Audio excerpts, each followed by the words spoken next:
You're going to need some basic sewing supplies like a tape measure, scissors, thread, needles, sewing machine, stuff like that. For Moana's top, I used a printed red cotton fabric and some brown trim.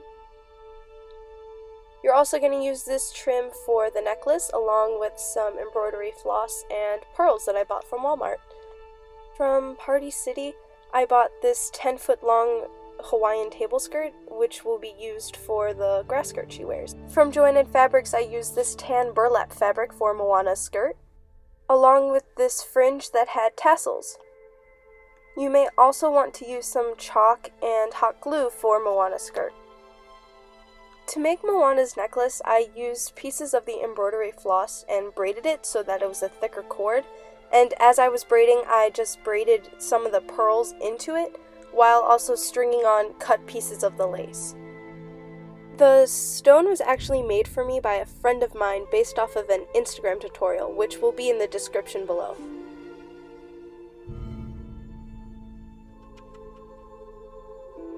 This is the basic pattern I used for Moana. I saw it as two pieces, the flap, which is in light pink, and the base, which is in dark pink. The flap, when you sew it on, should be cut out on the raw side of the fabric so that when you flip it over and it lays on top of the base, you can see the good side of the fabric. Once you've cut out all the pieces correctly, pin along the edges so that when you sew, you have the seam on the raw side of the fabric. Sew along the pin edges and you should have something that looks like this. Now you're going to sew the flap and the base together. Sew the pieces together so that the seam is on the inside of the fold. Along the top of the flap, you're going to pin and sew the brown lace. Using the leftover fabric, I sewed two long rectangles to each other to make the belt that she has. Thanks to Cassidy, I had access to a custom t-shirt printer from the school's graphic arts department. Cassidy designed the pattern and transferred it to a screen, which we used to print the ink on. However, if you cannot get access to technology like this, you can still do this pattern by hand, which is what I had originally planned to do.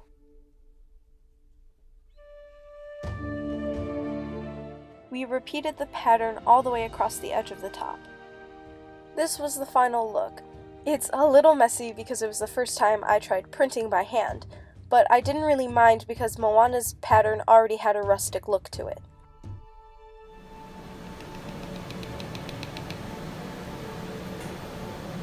You better thank me in your video. We followed the same process with a different pattern for the base. After the printing was done, I took the shirt home and sewed on the zipper to the edges of the sides.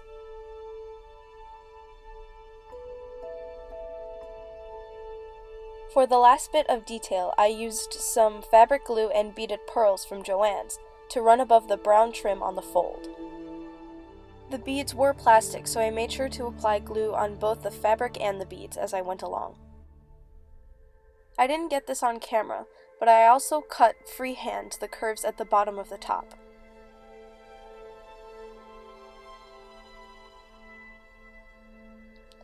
I was originally going to use an actual grass skirt from Joann Fabrics, but they were packing up all of their summer costumes, and I could only find a table skirt. But it ended up being okay because wrapping all 10 feet around me made the skirt look a lot fuller. I had Natalia cut the skirt to the right length, which was right beneath my knees. I won't give you an exact measurement because my legs are shorter than others, and you might need more or less than I did. Also, this is why you cosplay with friends. After that, we carefully pulled off all of the decorative flowers, but that was pretty simple since they were only held on by staples. I didn't want to constantly roll myself into 10 feet of material, so I kept the shape that went around my waist and taped it up, and then I cut down at a certain point to open it up like an actual skirt. I also taped up the edges that I cut so that nothing would fall apart. Back home, I added Velcro swatches with hot glue to the edges of the skirt.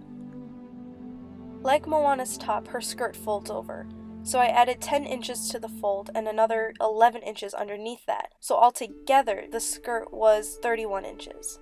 That was enough for the fabric to go just below my knees. But that's the best part about making your own cosplay because you can alter the costume to fit you best. Width-wise, you want to have enough costume to go around your waist while also having a slit at the side. When making a costume, you always want to make sure you try on the costume or put it on a mannequin to make sure that it fits.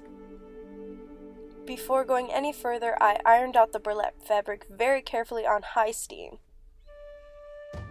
Moana has these triangle designs at the bottom of her skirt, and I had originally planned on just cutting out the diamonds and triangles from the burlap fabric, but that did not work because it immediately fell apart and frayed.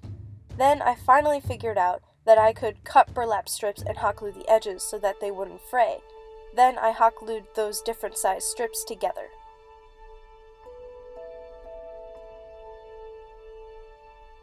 For the flower designs on Moana's skirt, I used some golden orange fabric paint and a stencil I made out of paper. With this trim I found, I cut off every tassel and hot glued the tassels to the edges of the triangles. To hold up the skirt, I used a safety pin and pinned the skirt at my hip. The morning of the con, Arlene helped me curl my hair and pinned a fake plumeria. Then I was done. As Moana, despite the blizzard, our newest Disney princess is here! Overall, I was really proud of this costume and how it turned out, considering I had to do it in 2 weeks. I had entered the masquerade and walked away with a shout out for craftsmanship and detail. Thanks for watching my struggles and happy cosplays. First it was Cassidy, now it's Natalia. I don't ship it! No! The doctor has 2 hearts. I have 5! Fight me!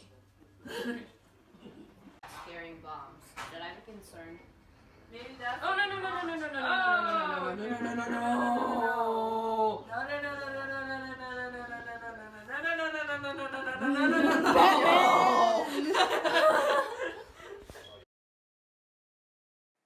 Now, Moana has these triangle... Okay, as soon as I start recording, I have to sneeze. Why? I don't know. Why, allergies? Why? Why can't I just get a good take for once? Jesus, allergies.